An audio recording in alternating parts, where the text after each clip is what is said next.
Hey, what's up, guys? This is Cody Walker, Duncan. and today we're going to talk to you about the 3 appeals. I was about to say. So, the 3 appeals are different tactics that we use in order to form good arguments. Yeah. Right. And so let's do like a quick example, okay? Yeah. So oftentimes Duncan tells me that he wants to stay up all night. Yeah. That he doesn't ever want to go to bed. He wants to stay up all night long. Okay. Because I'm not tired. Okay. So because you're not tired is actually the very first appeal. Cool. That is known as logos. Logos. Logos means logic. And so it's usually when we use facts or figures or statistics or quotes or evidence of some sort that proves our argument. So whenever Duncan says he wants to stay up all night because he's not tired, his evidence is I'm not tired. And we can tell that by his how active he is and how his eyes aren't drooping and how he doesn't stop talking.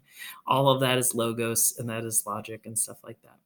I could further break down all sorts of evidence in terms of, okay, this is the time that he went to bed this night, and this is the time he went to bed the next night, if I were like charting my son's sleep patterns or something like that. So, all right, let's move on to number 2.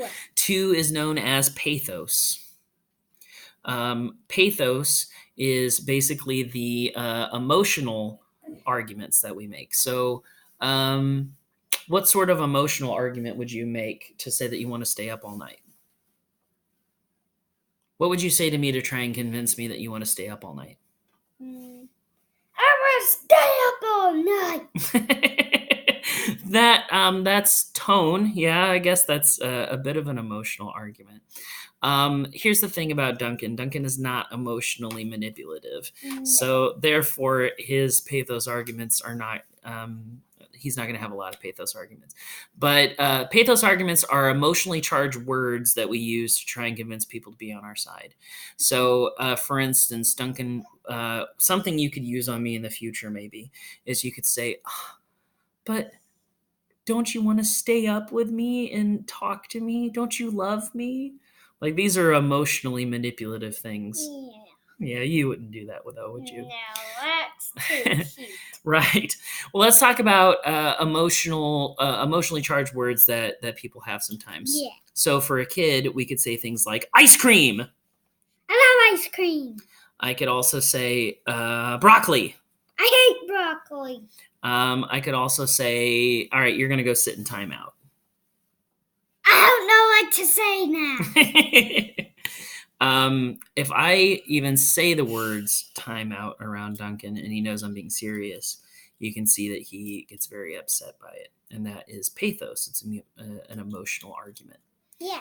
So the last thing, number 3, is known as ethos. Ethos. So ethos is the authority argument. So when we are arguing about whether or not you want to stay up, I get to use the authority argument on you. And the authority argument is, I am your father. I know what's best for you. And I think that you should go to bed now because you've got a big day of school tomorrow. Logos. You're going to be so tired. You're going to be so miserable at school if you don't go to bed right now. Pathos, because I'm using some emotionally charged words there, being tired, exhausted, and stuff like that. But again, back to the authority argument is that because I have a strong relationship with you, and because you trust me, you know that what I'm saying to you is correct. So that is the ethos authority argument. So those are the 3 appeals. You got to look for those whenever you're looking up evidence. Do they have good facts? Are they... we try to avoid emotionally charged language. We got to be careful of that. And we also have to make sure that the sources that we use are trusted. Yeah. So those are the 3 appeals. Thank you all so much. Duncan, say goodbye to everyone. Bye-bye. Bye, class.